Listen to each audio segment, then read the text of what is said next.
Shalom.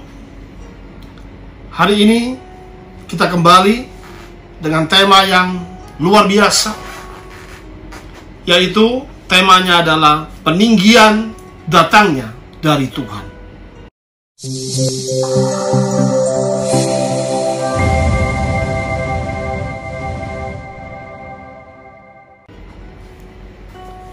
Mazmur pasal 75 ayat 7 sampai dengan 8. Sebab bukan dari timur atau dari barat, dan bukan dari padang gurun datangnya peninggian itu, tetapi Allah adalah hakim, direndahkannya yang satu dan ditinggikannya yang lain. Saudara, arti dari ditinggikan itu, exalted dalam bahasa Inggris, arti dari ditinggikan, artinya itu diangkat, dipromosikan, ya, diangkat, dipromosikan, dijadikan pemimpin, kedudukannya lebih baik atau mencapai posisi yang tinggi dalam kedudukan.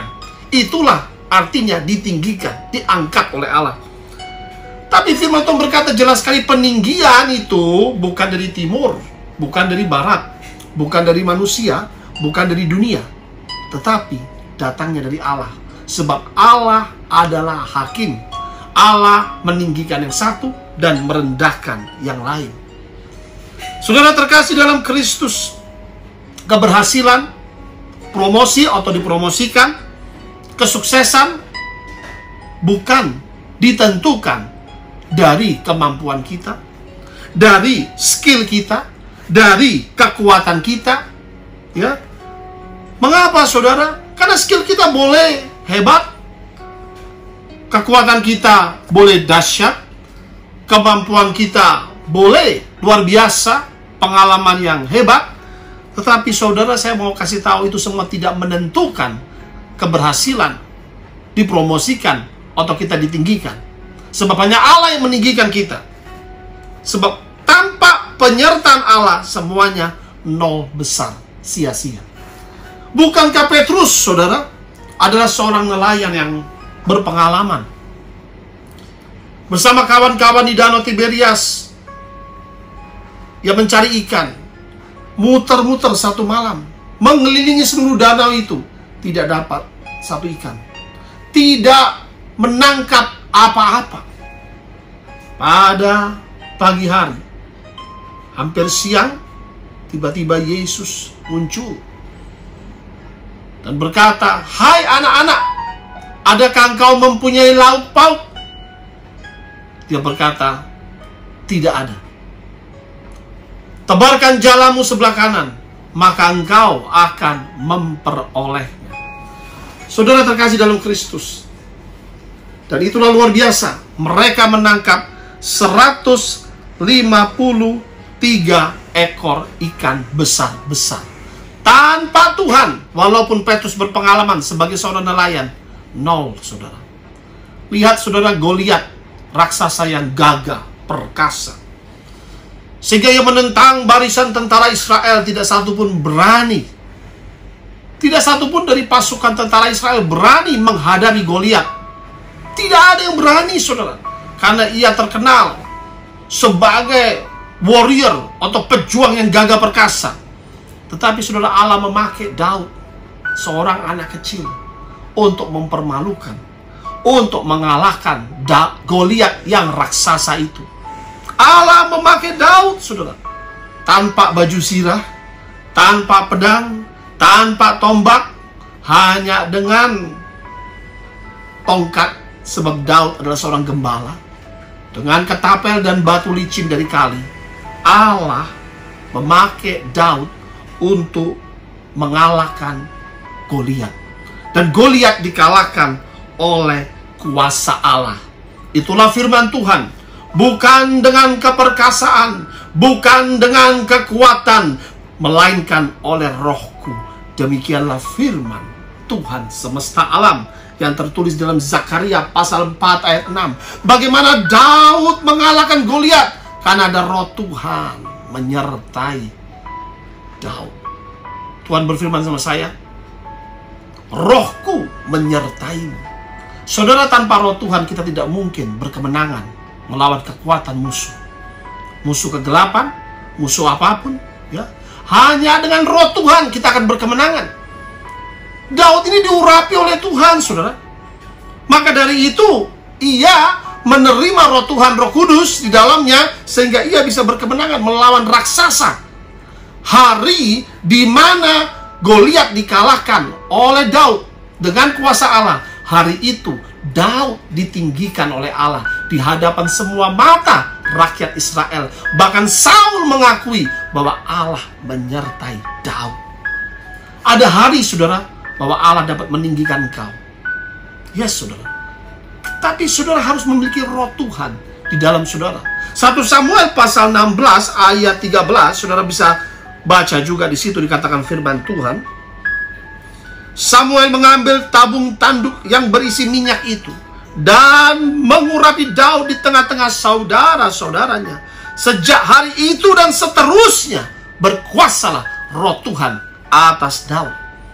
Saudara, Daud diurapi, roh Tuhan berkuasa atas Daud sejak hari itu dan seterusnya. Maka ia mempunyai kemenangan gilang gemilang melawan segala musuh.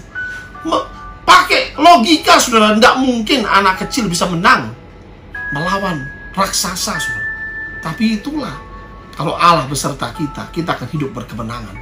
Bahkan Daud mengalahkan berlaksa-laksa.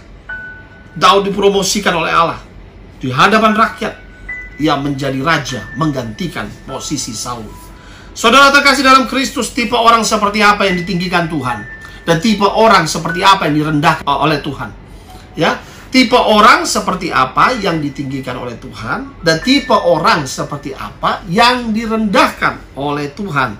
Yang pertama, orang yang direndahkan oleh Tuhan adalah orang yang tinggi hati, orang yang sombong. Di dalam Amsal pasal 16 ayat 18, ya. Poin pertama, orang yang ditinggikan oleh Tuhan itu adalah orang yang rendah hati, ya. Tapi kalau orang sombong itu, dia pasti direndahkan oleh Tuhan. Amsal pasal 16 ayat 18. Kecongkakan mendahului kehancuran, dan tinggi hati mendahului kejatuhan. Kecongkakan mendahului kehancuran, dan tinggi hati mendahului kejatuhan. Orang congkak, orang sombong, orang angkuh, orang tinggi hati, itu pasti direndahkan. Contohnya siapa, saudara? Lucifer. Lucifer itu sebelumnya adalah salah satu malaikat tingkat tinggi di sorga. Ia adalah malaikat pemimpin pujian. Kalau saudara baca dalam Yesaya, ia adalah malaikat yang paling tampan yang diciptakan oleh Allah. Malaikat maha indah.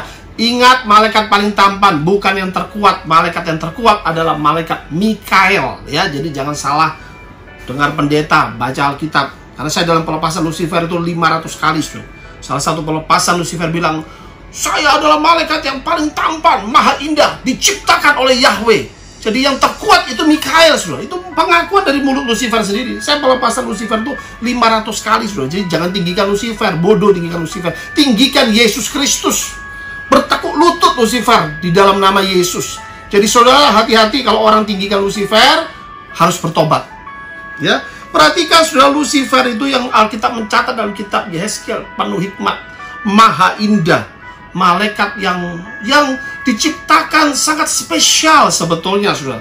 Tapi karena semaraknya, ia tinggi hati, ia sombong, ia ingin menyamai Allah Maha Tinggi, maka ia direndahkan, dilempar dari sorga ke bumi. Maka firman Tuhan berkata, Yesus berkata, aku melihat iblis jatuh seperti kilat dari langit-langit, bahasa asli sorga, ya, dilempar ke bumi. Dari beauty menjadi the beast, dari malaikat maha indah menjadi ular tua sekarang, saudara. Betapa mengerikan orang yang sombong, ya.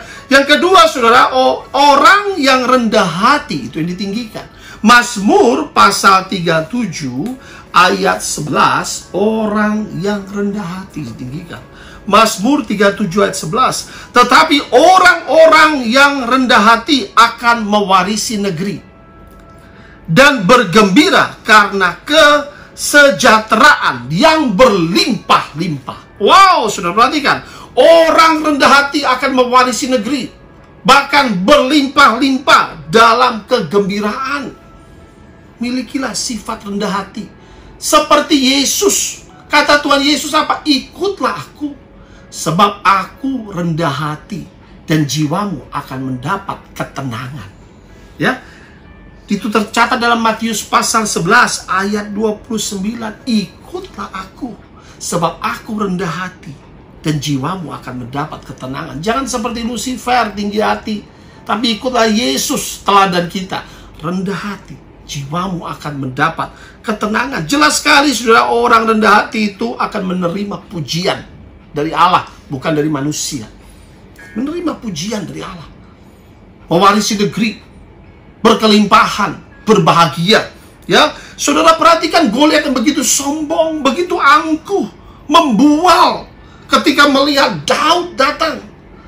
Dia berkata, anjingkah aku, engkau membawa tongkat? Tidak adakah di Israel pria yang gagah perkasa yang dapat melawanku? Kau anak kecil yang diutus. Hari ini dia berkata pada Daud, aku akan memberikan dagingmu untuk dimakan burung di udara. Namun itu tidak terjadi, saudara, karena dia sombong dan angkuh. Saudara, Alkitab berkata, terkutuklah orang yang mengandalkan kekuatannya sendiri. Goliat mengandalkan kekuatannya sendiri. Tapi Daud berkata apa? Dia mengandalkan Allah. Aku datang dengan nama Allah Israel, Yahweh Elohim, dan Tuhan memberikan dia kemenangan. Saudara terkasih dalam Kristus, satu ayat terakhir, Yakobus pasal 4 ayat 6. Firman Tuhan berkata apa? Yakobus pasal 4 ayat 6. Allah menentang orang yang congkak, tetapi mengasihani orang yang rendah hati.